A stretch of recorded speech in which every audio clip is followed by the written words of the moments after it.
چاہتی میرا انکار نہ کیا جائے۔ بہقی کی روایت ہے کہ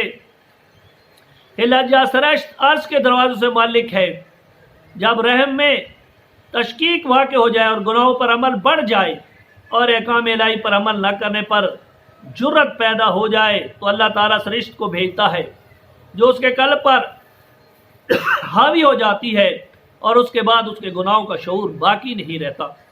صحیحین میں حضور صلی اللہ علیہ وسلم نے فرمایا، جو شخص اللہ اور قیامت پر ایمان رکھتا ہے وہ اپنے مہمان کی عزت کرے، صلہ رحمی کرے، اچھی بات کرے، چپ رہے۔ ایک اور روایت ہے، جو شخص طویل عمر اور فراغ رزق کی تمنا رکھتا ہے اسے چاہیے کہ وہ صلہ رحمی کرے۔ حضرت ابو ہریرہ رضی اللہ تعالیٰ عنہ سے مروی ہے، میں نے رسول اللہ صلی اللہ علیہ وسلم کو فرماتے سنا، جو شخص فراغ رزق اور عمر طویل چاہتا ہے اسے صلہ رحمی کرے۔ مزید فرمایا، اپنی نسل کو یاد کرو تاکہ رشتہ داروں کو پہچان سکو، اس لیے رشتہ داروں سے میل ملاپ میں خاندان سے محبت بڑھتی ہے، مال و دولت زیادہ ہوتی ہے، عمر طویل ہو جاتی ہے۔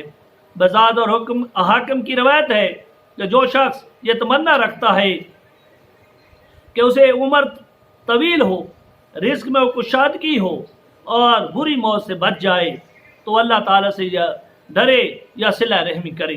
حاکم اور بزاد کی روایت ہے، فرمان نبوی ہے تو رات میں مرقوم ہے کہ جو عمر طویل اور زیادہ رزق کا خواہش مند ہو وہ صلہ رحمی کرے۔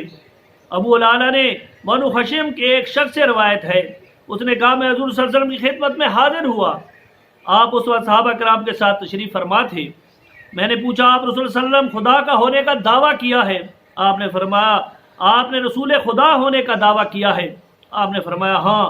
میں نے پوچھا، اے نبی اللہ، مجھے بتائیے کہ کون سا عمل اللہ تعالیٰ کو زیادہ پسند ہے؟ آپ نے فرمایا، اللہ کے ساتھ ایمان لانا۔ میں نے پوچھا، پھر؟ فرمایا، صلہ رحمی۔ میں نے پوچھا، کون سا عمل اللہ تعالیٰ کو سب سے زیادہ پسند ہے؟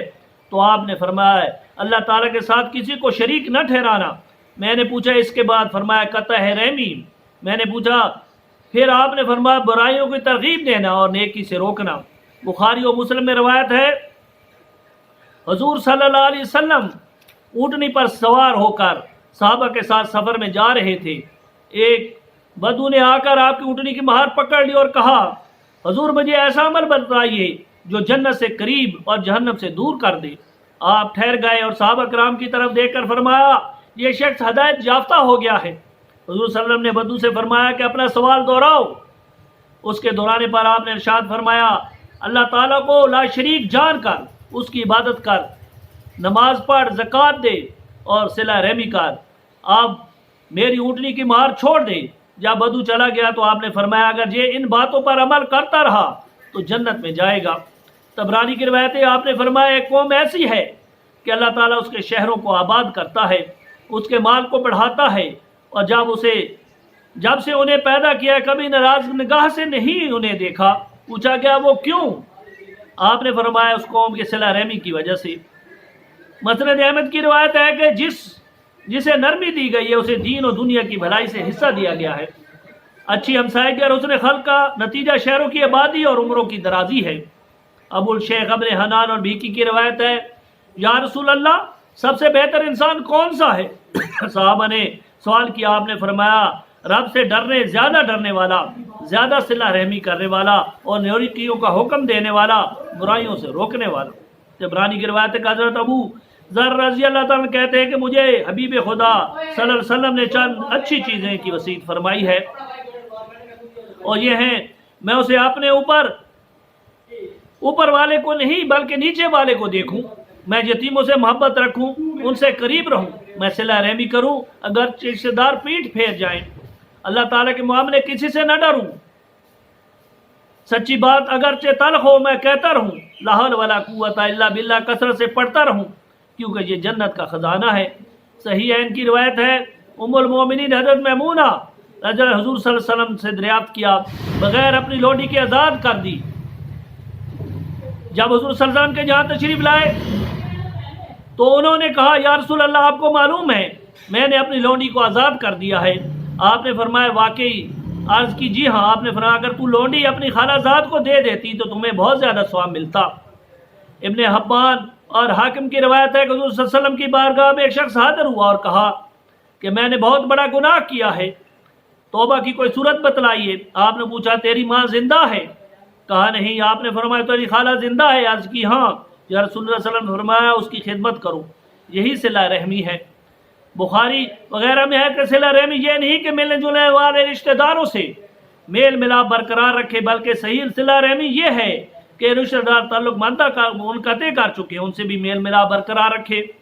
ترمذی کی روایت ہے کہ ان لوگوں سے نہ بنو جو کہتے ہیں کہ لوگ ہمارے ساتھ بھلائی کریں گے تو ہم بھی بھلائی کریں گے، اگر وہ ہم سے زیادتی کریں گے تو ہم بھی زیادتی کریں گے، بلکہ تم اس بات کے عادی بنو کہ اگر لوگ تمہارے ساتھ بھلائی کریں تو تم بھلائی کرو، اگر وہ زیادتی کریں تو تم زیادتی نہ کرو۔ مسلم کی روایت ہے کہ ایک شخص نے حضور صلی اللہ علیہ وسلم کی خدمت میں عرض کی میں رشتہ داروں سے تعلق جوڑتا ہوں مگر وہ مجھ سے تعلق توڑتے ہیں، میں ان سے بھلائی کرتا ہوں وہ میری برائی کرتے ہیں، میں ان سے حلم و بردباری کا سلوک کرتا ہوں مجھے خاطر میں نہیں لاتے۔ آپ نے فرمایا اگر تیری باتیں سچی ہیں تو نے ایک دو دور دراز راستے کو طے کر لیا، اور جب تک اس عادت پر قائم رہو گے اللہ تعالیٰ تیرا حامی و ناصر ہوگا۔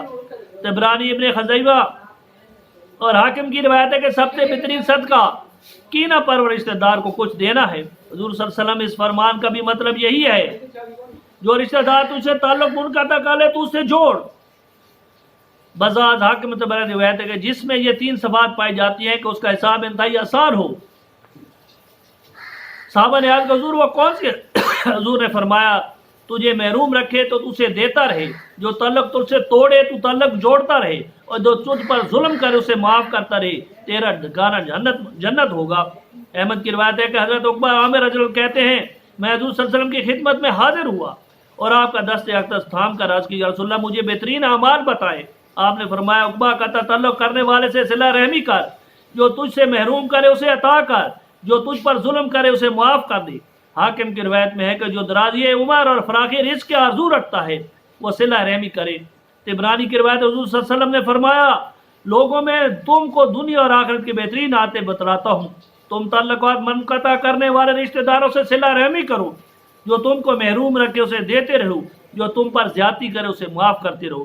طبرانی کی روایت ہے کہ آپ نے فرمایا قطع تعلق کرنے والوں سے صلہ رحمی کر، محروم کرنے والوں کو عطا کر، اور جس نے تجھے گالیاں دی اسے درگزر کر۔ بزاز کی روایت نبی صلی اللہ علیہ وسلم نے فرمایا میں تمہیں وہ باتیں نہ بتلاؤں جن سے درجات بلند ہوتے ہیں۔ طبرانی نے روایت ہے کہ میں تمہیں اس چیز کی خبر نہ دوں جس سے اللہ تعالیٰ عزت دیتا ہے اور درجات بلند کرتا ہے۔ صحابہ نے عرض کی ضرور بتلائیے۔ رسول صلی اللہ علیہ وسلم آپ نے فرمایا جو تم سے عرض کرے اعراض کرے اسے درگزر کر، جس سے تم پر ظلم کیا اسے معاف کر دے، جس نے تم کو محروم کیا اسے عطا کر دے، جس نے تعلقات ختم کی اسے تعلقات استغفار کرو۔ ابن ماجہ کی روایت ہے کہ سب اعمال سے جلد اجر پانے والی چیزیں احسان اور صلہ رحمی ہے، یعنی احسان اور صلہ رحمی سے زیادہ اجر اور کسی عمل کا نہیں ملتا۔ سب اعمال سے جلدی عذاب لانے والی چیز ظلم و زیادتی اور قطع رحمی ہے۔ طبرانی کی روایت ہے کہ جھوٹ، قطع تعلق، قطع رحمی، خیانت کا مرتکب اس لائق ہوتا ہے کہ اللہ تعالیٰ اسے دنیا میں عذاب دے اور آخرت میں بھی سزا کا مستحق قرار دے، اور سب اعمال سے جلدی اجر صلہ رحمی کا ملتا ہے، اگرچہ اس کے گھر گناہگار ہوتے ہیں، مگر صلہ رحمی کی وجہ سے ان کا مال بھی خوب بڑھتا ہے اور ان کی اولاد بھی کثرت ہوتی ہے۔ اللہ تعالی ہمیں آقا صلی اللہ علیہ وسلم کی سنت پر چلنے کی توفیق عطا فرمائے۔ وآخر دعوانا الحمدللہ رب العالمین۔